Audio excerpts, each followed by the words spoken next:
In the light of the rapid climate changes and increasing the world population, so NatGenCrop aims at improving stress tolerance in two major crop species, specifically tomato and pepper, and designing a new strategy for maintaining high yield and food quality under a harsh environment like salinity and drought. The project has several scientific research packages. The first one is related to identification of genes that modulate important traits such as fruit, size, shape and color in tomato and pepper.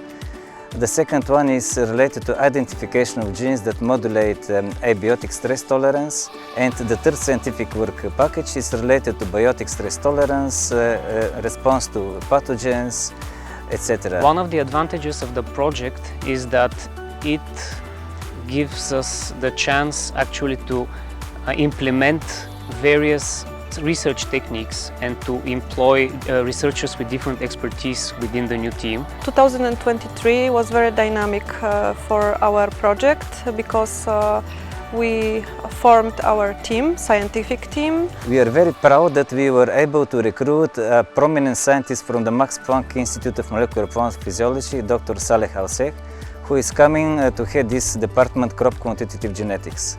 And of course, this is also not easy part, I think, for any project or, recruiting people as well, selecting people really to work on the project. And this is something we have really been doing in the last 2 years. And altogether, we established a very good team who is already producing good results. For example, for the last year we published 2 high-profile papers and many more are expected in the next years. My responsibility in NatGenCrop project is to take care of plants for research. We cultivate peppers and tomatoes in our project, and I am responsible for whole process of cultivation, which means it's production of seedlings, protection of the plants, fertilization and implementation of drought stress. Last year we grew a lot of crops and we met the targets of producing a GWAS and a biopanel of tomatoes and peppers.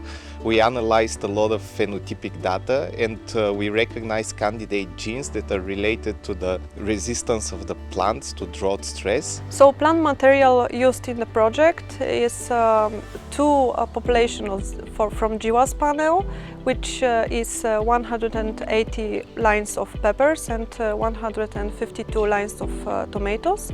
With really a large diversity in fruit size, shape and color. Also, the research is going on 2 Bill's populations, backcrossed inbreed lines, which are 56 lines of tomatoes and 110 lines of peppers. And our purpose is to phenotype and genotype them in a way that we are trying to determine which genotypic characteristics actually, which mutations in these lines are responsible for what phenotypic characteristic of the plant. We analyzed the plant growth, the plant height, the leaves. We also analyzed their fruits and their characteristics. And we came to recognize a number of genes that may be potentially responsible for helping the plants endure drought stress. Bulgaria is known to be one of the hotspots worldwide about the genetic diversity of tomatoes. So we all know that this famous Bulgarian pink tomato is believed to originate here, and it's very tasty and it's used widely. So our purpose is to find such interesting varieties of phenotypes of these different characteristics of the plants and to introduce them in our modern sorts, which are very famous and very economically important. One of the important also aspects we are really looking at using tomato and the pepper is the diseases resistance. You can see some of the genotypes, they are really susceptible to diseases, they are affected by diseases, while others they are really resistant, and this is one of the traits as well we are really looking at for the gene or the genes they are really regulating such kind of important traits. Basically, after really collecting the fruits from the greenhouse or the field, we bring them back to the lab. First, we take pictures and also the weight. also the external color. Also using the tools and the high throughput after taking the pictures, we can quantify the size and the shape and use a more automatic way to look at this trait quite fast comparing just do it manually, especially when you have a large number of samples.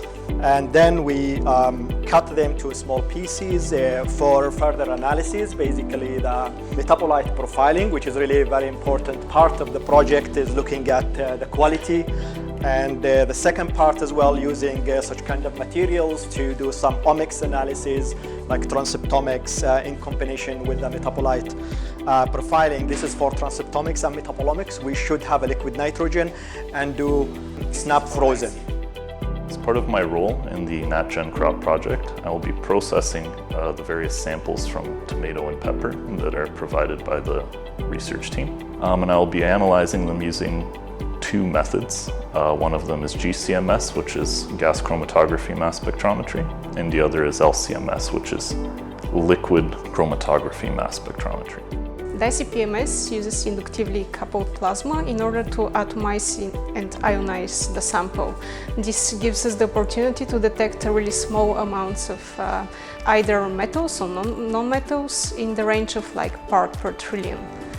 And this is the way that we are going to implement it in our project, NatGenCrop, because you know that people are usually using different type of supplements, like if they have some type of deficiency. So instead of taking food supplements, we can supplement our diets with vegetable crops which are rich in different micro and micronutrients. As a scientific part for this project, it's not only looking at really selecting the genotypes, but as we are really scientists, we would like really to find novel genes and novel regulators from doing this QTL mapping and analysis.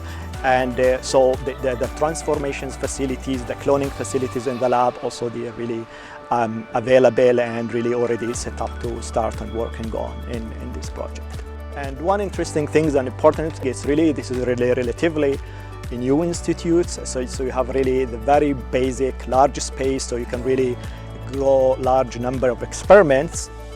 This is really impossible to do it with other places, so this is really very, very important. This year we are repeating our experiment just to have more thorough data about the candidate lines for later research, which are more resistant to drought. And ultimately our goal is to find application for this knowledge in agriculture by producing plant and pepper varieties which have the drought resistance phenotype. In conclusion, I can say that this project gives us the resources to improve the research capacity of our center so that we try to solve a real-world problem that is important not only for researchers but also for farmers and the society as a whole. So this is related to food security and sustainable agriculture.